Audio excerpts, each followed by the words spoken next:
Une heure en France, Denis Farou, Frédéric Le Tournier sur France Bleu. Et à l'heure du Salon international de plongée sous-marine qui se tient porte de Versailles à Paris de vendredi à dimanche, on vous propose dans Une heure en France une immersion de quelques minutes avec des cachalots rencontrés par un docteur en océanographie qui sera présent lui aussi au salon, ancien chef d'expédition sur la Calypso. Avec Jean-Yves Cousteau, nous sommes aujourd'hui avec François Sarano. Bonjour et bienvenue. Bonjour. Vous avez participé au tournage du film L'Odyssée qui raconte la vie du commandant, comme on l'appelait. En fait, Lambert Wilson sous l'eau, c'était vous. Oh oui, j'ai fait une toute petite prestation. Lambert Wilson et Audrey Tautou incarnent magnifiquement le commandant et la bergère Simone Cousteau, qui était l'âme de la Calypso. Et tous les anciens comme moi ont été bouleversés par ce film, qui laisse quand même un petit peu de côté la gourmandise formidable que Cousteau avait de la plongée et de la découverte des océans. On va parler de vos travaux récents. Pourquoi l'envie d'étudier cette espèce au départ, les cachalots ?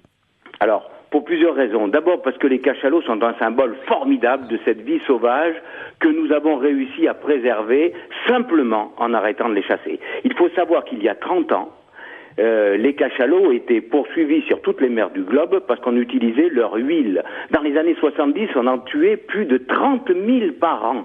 Et puis en 80, on a décidé d'arrêter la chasse.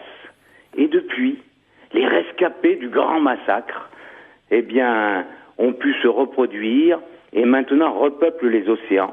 Et ils nous ont pardonné ces massacres. Et aujourd'hui, ils viennent à notre rencontre.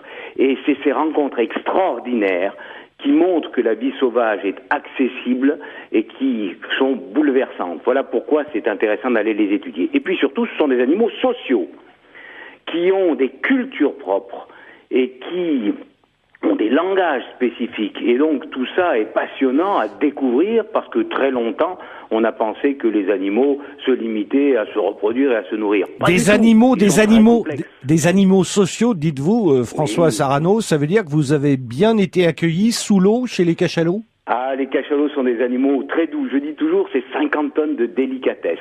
Ces animaux vivent en groupe, en clans, qui sont des clans matriarcaux, matrilinéaires. Ce sont les grandes femelles qui dirigent le groupe et toutes les femelles restent dans la même famille tout le temps. Alors que les mâles, eux, au moment de la puberté, à 10 ans, ils s'éloignent, ils partent dans les zones les plus froides et reviennent simplement 15 ans plus tard pour la reproduction. Et ces groupes-là constituent des petits ensembles qui chacun ont leur culture propre. Chaque groupe a son dialecte. Ainsi, les cachalots que nous découvrons à l'île Maurice avec mon ami René Euzé et Hugues Vitry, ont leur dialecte propre, unique au monde. Et François Sarano, justement, en parlant de communication, vous avez appris à communiquer avec eux. Alors comment ? Non, c'est pas nous qui apprenons à communiquer avec eux. C'est eux qui essayent de communiquer avec nous. Non. Comment ça se déroule alors ? Mais oui, il faut pas inverser les rôles. Justement, quand nous sommes dans l'eau, l'océan est immense. Nous nageons très lentement. Et puis tout d'un coup, un cachalot vient de nulle part et il vient nous interpeller avec ses mimiques, avec sa gestuelle et surtout avec son dialecte. Et le dialecte des cachalots de l'île Maurice, c'est... Ah ouais, vous le faites bien là. Vous avez fait quoi ? Vous avez tapé dans vos mains là ? Non, ce sont les clics que l'on émet avec la bouche, comme les cachalots. Et ces clics leur servent à la fois à percevoir le monde qui est autour d'eux, et ils reçoivent l'écho du clic qu'ils envoient un petit peu comme la chauve-souris ou comme nos radars, et ils peuvent décrire leur environnement de façon extrêmement précise. Mais lorsque ces clics sont organisés en petits groupes qu'on appelle la coda, ils constituent des expressions sonores comme un langage qu'ils utilisent eux. François Sarano, dites-nous comment dorment les cachalots, puisque je sais que vous avez été admis dans leur dortoir.